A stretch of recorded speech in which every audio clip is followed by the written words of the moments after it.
A partir de este momento, las informaciones que son noticia toman el protagonismo. Comienza Informe RCR. Muy buenos días, bienvenidos a este Informe RCR de hoy, 28 de septiembre de 2020. Como siempre, estamos trabajando en nombre de Jaime Nestares en la dirección general de la estación, de Willy Zarcaya en la gerencia de producción, de Jackson Vargas en la coordinación de redacción. En la producción de este espacio está Marilia García y en la dirección técnica Julio Pinto. Les saluda Argenis Barreto como todos los días. Les recuerdo que tenemos un canal en YouTube que se llama RCR 750. Allí los invito a que se suscriban y nos den un me gusta. Vamos a iniciar esta ronda informativa del día de hoy anunciándoles que a pesar de las sanciones de Estados Unidos contra el chavismo e Irán, 3 buques iraníes continuaron en su intento por llegar a Venezuela. El Forest, Faxon y Fortune, que según señalan contiene 850,000 barriles de gasolina, llegarán esta semana al país. El primero de ellos, el Forest, ya se encuentra en aguas venezolanas, según los reportes de MarineTraffic.com y TankerTrackers.com. Trabajadores de El Palito en el estado Carabobo indicaron que desde el 25 de septiembre toda el área está militarizada a la espera de los buques que van llegando a nuestro país con el GPS desactivado. El servicio de rastreo Tanker Trackers indicó que Fortune llegaría el 1 de octubre y Faxon el 4 del mismo mes. 9:05.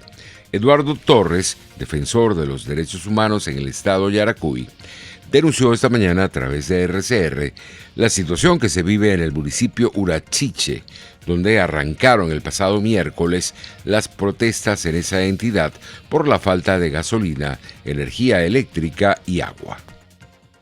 El pueblo de Urachiche salió el martes de la semana pasada unificado. Ahí no valió color, que si rojo, que si azul, que si amarillo, que si verde, que si no. Ahí fue todo un pueblo luchando por los derechos, por el agua. Esa gente, igual que Venezuela y los demás estados, municipios de Yaracuy, no tienen agua. Es uno de los estados, Yaracuy, con mayor desnutrición. Urachiche es el que tiene mayor desnutrición infantil, de acuerdo a lo dicho por Susana Rafali, la nutricionista. La gente salió también allí por salario justo. Hay una gente ahí en El Palito que son gente luchadora de muchos años, que tiene meses presos por luchar por salario. Entonces, gente que estaba con el oficialismo se unificó, pero no un pacto de partidos, sino un pacto de la sociedad, de todo el pueblo de Urachiche. Entonces se mezclaron la lucha de los trabajadores, de los campesinos, de las amas de casa, y bueno, un pueblo pequeño, pero todo el pueblo salió a la calle y se quedó en la calle. Ese día no hubo protesta, represión de la protesta, porque el pueblo todo estaba en la calle. Entonces eso motivó a que los demás municipios del estado Yaracuy salieran al día siguiente. Salió Chivacoa, salió Aroa, donde quedan las minas de Aroa, salió masivamente. Y entonces ahí el gobierno de Julio León y de este señor que se estábamos nombrando ahorita, Stalin Bartolo Colina, que es el jefe de la policía en el estado, esperó a los manifestantes, los reprimió, los metió presos, gracias a Monseñor Hugo Basabe, que en la noche de ese día miércoles denunció que a las 8 de la noche estaban allanando las casas de los dirigentes, los defensores de derechos humanos. Bueno, el gobierno de Julio León y Stalin Bartolo, lo que hicieron fue que al día siguiente estaban allanando las casas a plena luz del sol a las 12 del mediodía. Por su parte, Monseñor Víctor Hugo Basabe, obispo de San Felipe del estado de Yaracuy, expresó su rechazo a la represión del régimen contra los habitantes de esa entidad que han tomado la calle para reclamar pacíficamente sus derechos. Aquí protestar es un delito. Aquí quien genera la violencia es el Estado. Si tú viste, todo comenzó la semana pasada por Urachiche. Urachiche fue el primer pueblo que protestó. La gente de boca en boca, los vecinos se fueron convocando y salieron a la calle de la manera más pacífica. La manifestación de Urachiche fue una manifestación de indignación, fue una una manifestación a través del cual un pueblo quería dar a conocer la situación de calamidad en la que está viviendo. Y bueno, simple y llanamente se dio. Pero ya después, cuando la manifestación en Chivacoa, ya las cosas fueron totalmente diferentes. La gente, pues, ya antes de comenzar la manifestación, había pues la intención de arremeter contra ella, y así sucedió. Lo mismo sucedió en Nirgua, lo mismo sucedió en San Felipe, y ha sido el patrón pues en todas las convocatorias a manifestar que se han dado en el estado de Yaracuy. Monseñor Víctor Hugo Basabe destacó que en estas protestas no se ha registrado ningún intento de saqueo a los comercios. Que aquí no ha habido un atentado contra la propiedad para nada de parte de la gente. Quien ha amenazado a los comerciantes ha sido precisamente los personeros del gobierno. El alcalde de Yaritagua, todo el mundo lo escuchó en ese audio que se filtró, gente de su entorno que simple y llanamente está cansada también de tanto maltrato y de tanto oprobio. Y ellos eran los que mandaban a atacar a los comerciantes, ellos eran los que hablaban de saqueos. De eso la población no ha hablado absolutamente nada. Y después de las manifestaciones, pues, las expresiones de violación a los derechos humanos son muy profundas. En Nirgua sabemos que hay gente herida en sus casas porque no quieren acudir a los hospitales, en cuanto que muchos de los que han herido, cuando han acudido a los hospitales, han sido detenidos. Se han metido a los hogares. En Chivacoa y en San Felipe lanzaron bombas lacrimógenas contra los hogares, contra gente que ni siquiera estaba protestando, sino que simple y llanamente cayeron pues en el bingo en la selección para ser sujetos pues de estas acciones criminosas. Entre tanto, Mariela Ramírez, activista del movimiento ciudadano Dale Letra y vocero de Diálogo Social, también destacó que estas manifestaciones que se están registrando en Yaracuy y otros estados del país han sido pacíficas.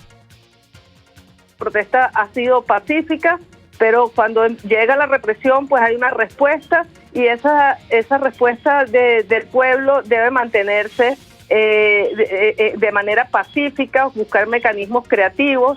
La destrucción de mobiliario público o las sedes de edificios públicos en nada contribuyen a los objetivos que debe tener el justo reclamo de nuestra gente. Las experiencias del año 2014 en adelante tienen que habernos servido a los venezolanos de enseñanza. La meta es poder mantenernos en las calles y que cada día se sumen más y más venezolanos al reclamo de la ciudadanía, porque nuestras expresiones de reclamo deben corresponderse también con lo que todos deseamos. Si nosotros estamos luchando por una sociedad de valores, nuestra lucha debe estar inscrita en esos valores, por lo que tú dijiste hace unos momentos, porque mientras la protesta es pacífica, se suma más gente, y si no, la protesta queda en manos de las vanguardias, que además son controladas en todos los casos por el oficialismo, que infiltra la protesta para promocionar la violencia. Mariela Ramírez, activista del movimiento ciudadano Dale Letra, rechazó también la respuesta represiva, violadora de los derechos humanos, que ha dado el régimen de Nicolás Maduro contra estas personas que solo están reclamando derechos fundamentales. El mensaje es para varios interlocutores. Para quienes ejercen el poder, se les dice que se niegan a abrir canales para la resolución pacífica del conflicto, y que han hecho de las elecciones un claro ejemplo de ello, construyendo una elección a su medida, sin concertación en el nombramiento de las autoridades, con toma judicial de partidos, con la destrucción del voto indígena. Vemos a diario cómo los funcionarios utilizan el ventajismo y el abuso, usando los recursos del Estado para promocionar sus candidatos fuera del tiempo de campaña. Vemos el informe de la Alta Comisionada para los Derechos Humanos de las Naciones Unidas, con señalamientos muy claros sobre las violaciones sistemáticas de los derechos fundamentales, y también se hizo público el informe de la Misión de Determinación de Hechos, denunciando torturas, abusos sexuales, ejecuciones extrajudiciales, llegando a señalar que el patrón es sistemático de esas violaciones y que por lo tanto configuran crímenes de lesa humanidad. Entonces el grupo en el poder debe responder a esto. ¿De qué manera? Abriendo canales democráticos, no señalando las organizaciones, abriendo espacios para el reclamo ciudadano, respetando el derecho a la protesta pacífica. El Observatorio Venezolano de Conflictividad Social reportó al menos una decena de protestas de forma pacífica activas en todo el territorio nacional la tarde de este domingo 27 de septiembre. Esto debido a la precaria situación que atraviesa el país debido a las nefastas políticas del régimen de Nicolás Maduro. Muchos venezolanos en diferentes estados se activaron en protestas espontáneas para dejar claro que se cansaron de sufrir la falta de alimentos, las fallas en el sistema de salud y ahora la escasez de gasolina. 9:13. En otras informaciones, tenemos que la vocera del régimen, Delcy Rodríguez, anunció este domingo que el país alcanzó los 72.691 contagios por COVID-19, con 751 casos en las últimas 24 horas. Asimismo, Rodríguez informó que se registraron 6 nuevos fallecidos por la pandemia para llevar a 606 el total de muertos en 196 días en cuarentena. Es de destacar que a partir de este lunes se inicia la semana de cuarentena radical bajo el esquema 7+7. En más del panorama nacional tenemos que Roberto Abdul, presidente del Comité Directivo de la Asociación Civil Súmate, aseguró que los comicios parlamentarios convocados por el régimen para el próximo 6 de diciembre violan las leyes de la Constitución Nacional que regulan esta materia.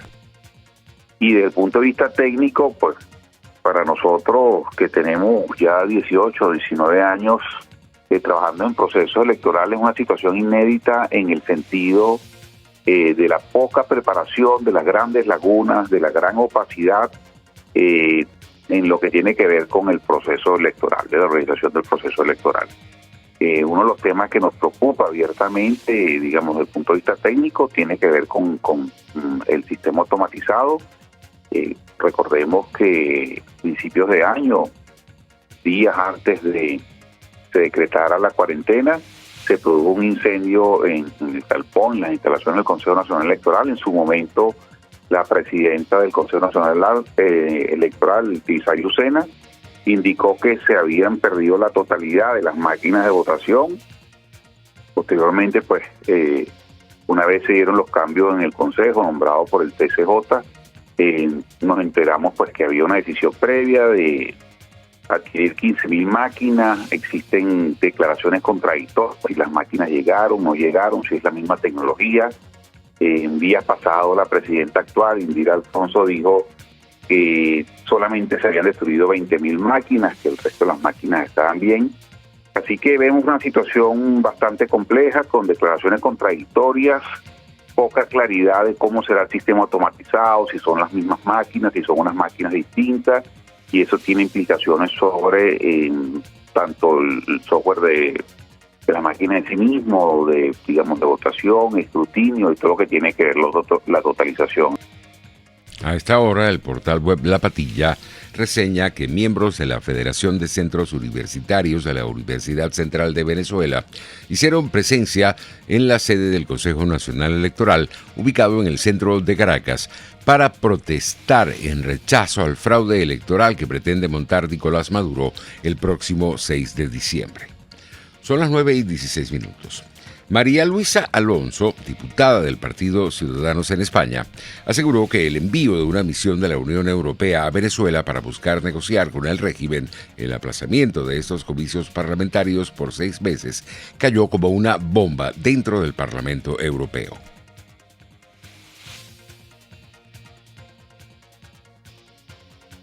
Sobre todo porque por ser totalmente,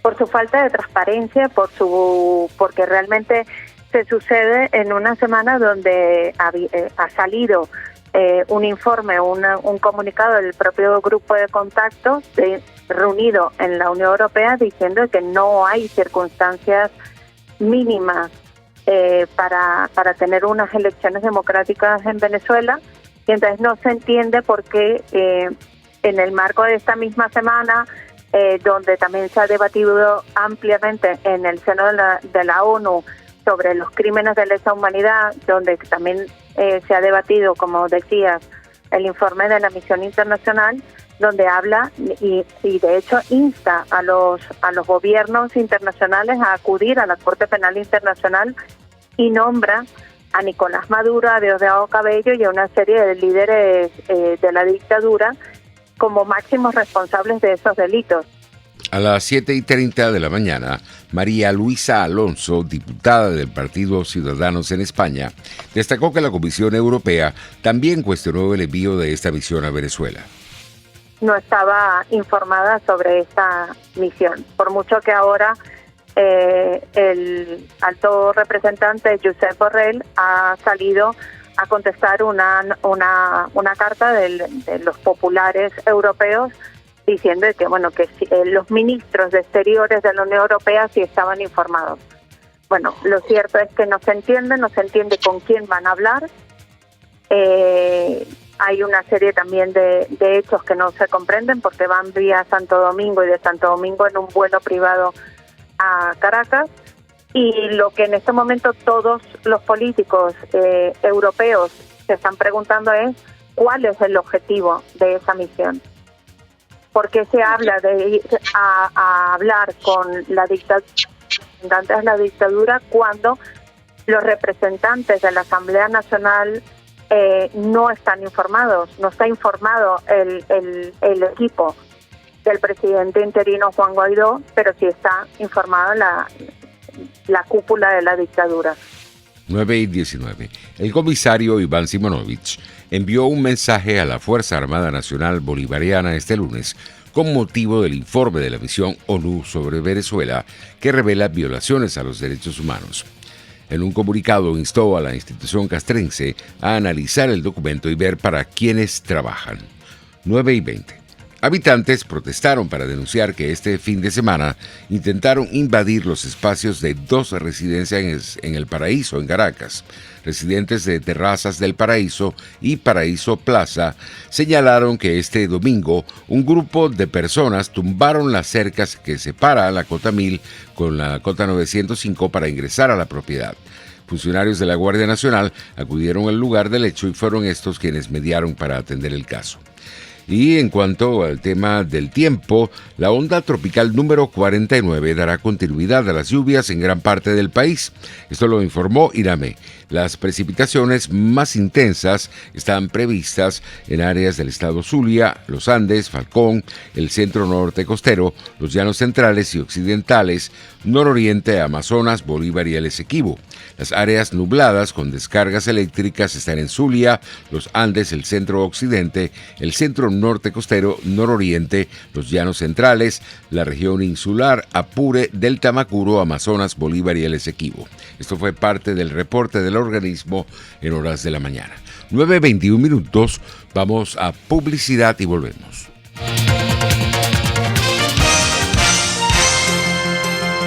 Usted escucha Informe RCR por su 750 AM.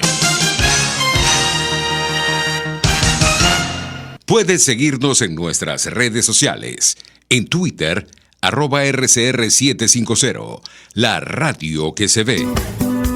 Dosis Alternativas, una ventana abierta donde usted hallará respuestas a diversos temas de salud que nos preocupan. La distensión abdominal, muchas personas lo plantean como una enfermedad. Sin embargo, la distensión abdominal, más que una enfermedad o una condición, es un síntoma. Y es un motivo de consulta sumamente frecuente entre los pacientes que van al gastroenterólogo o que vienen a la consulta de gastroenterología. Dosis Alternativa les hace llegar de una manera sencilla y amena la orientación de profesionales que necesita para comprender y manejar correctamente situaciones de nuestro día a día. Los resultados del laboratorio tienen que ser interpretados con la clínica del paciente.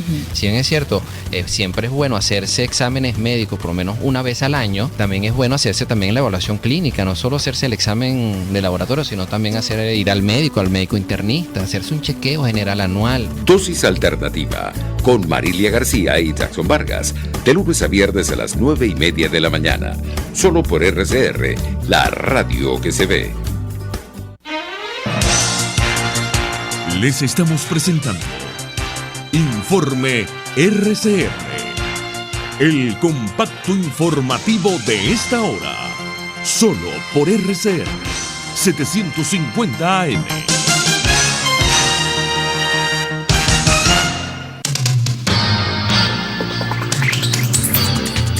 En materia internacional tenemos que 2 proyectiles impactaron el territorio iraní durante los nuevos combates en el enclave separatista de Nagorno-Karabaj, escenario de un conflicto entre Armenia y Azerbaiyán al que Irán urgió este lunes a poner fin de inmediato mediante el diálogo. Nuestros compañeros de Radio Francia Internacional con los detalles. Continúan por segundo día consecutivo los combates de las fuerzas armenias y de Azerbaiyán en el sur del Cáucaso, que ya han provocado la muerte de varias decenas de militares de ambos bandos y también de algunos civiles. Los enfrentamientos se centran en la región del Nagorno-Karabaj, un enclave en territorio de Azerbaiyán, pero que controlan las fuerzas armenias desde la guerra que vivió esta zona al desintegrarse la Unión Soviética. Dicho conflicto concluyó con un precario alto el fuego y cada año se registran enfrentamientos a lo largo de las trincheras que pueblan la línea del frente. Pero desde 2016 estos choques han ganado en frecuencia e intensidad, con varios cientos de muertos a cada lado. Esto se debe a que ambos países se han rearmado, en muchos casos con tecnología militar puntera. Rusia, Estados Unidos, la Unión Europea e Irán han pedido a las partes poner fin a la lucha, si bien Turquía, principal valedora de Azerbaiyán, ha mostrado su total apoyo al gobierno de Bakú y ha enviado refuerzos en las últimas semanas. Existe el temor de que la escalada militar desestabilice una región clave para el suministro energético europeo, ya que Rusia, aunque venda armas a ambos bandos, es el principal sostén de Armenia y tiene soldados desplegados en dicho país que podrían intervenir en caso de que las fuerzas de Azerbaiyán avancen demasiado. En más del panorama internacional, más de 1 millón de fallecidos ha dejado la pandemia del COVID-19 en el mundo, de un total de 33 millones de casos detectados. Las regiones más afectadas en número de decesos son América Latina y el Caribe, con 341.000, Europa con 229.000 y Estados Unidos y Canadá con más de 200.000 muertos por esta pandemia. En Estados Unidos, el presidente Donald Trump rechazó un artículo del The New York Times en el que se afirma que pagó solo $750 en impuestos federales sobre la renta en 2016 y 2017. Más detalles en el siguiente reporte. El presidente Trump rechaza ser un moroso fiscal, sosteniendo que el New York Times falsea la información con tal de empañar su nombre antes de las elecciones. Trump reitera que siempre pagó impuestos y acusó de maltrato a la autoridad fiscal, que dice hace años que audita sus impuestos, lo que impide hacerlos públicos. Son informaciones totalmente falsas. Vivimos las mismas historias. Pudieron haberme preguntado lo mismo 4 años atrás. Entonces tuve que litigar y hablar sobre esto. De hecho, pagué impuestos y han estado bajo auditoría durante mucho tiempo. Hacienda no me trata bien. Según el Times, Trump solo pagó $750 en impuestos federales en 2016 y no abonó nada al fisco por rendimiento del trabajo en 10 de los últimos 15 años. Trump ganó casi $435 millones en 2018, pero reportó pérdidas superiores a los 47 millones aquel año, además de recibir 73 millones del extranjero, lo que podría entrar en conflicto con sus responsabilidades como presidente. Los documentos fiscales revelan un magnate con serios problemas financieros, lo que contradice el relato del hombre de negocios astuto y patriota del que Trump siempre alardeó, hasta el extremo que años atrás Trump se acogió a una exención fiscal para ahorrarse $70,000 en impuestos en concepto de peluquería, mientras rodaba el reality show The Apprentice. Desde Washington, para Radio Francia Internacional, Xavier Vilá.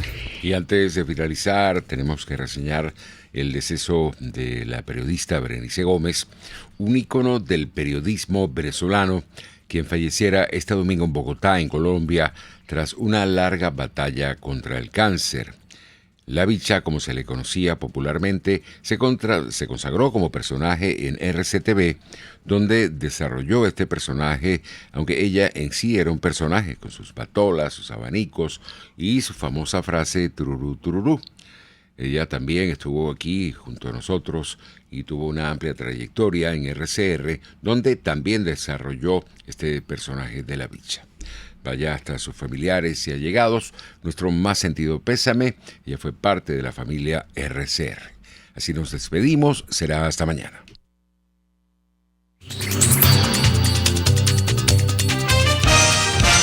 Hasta aquí este compacto noticioso.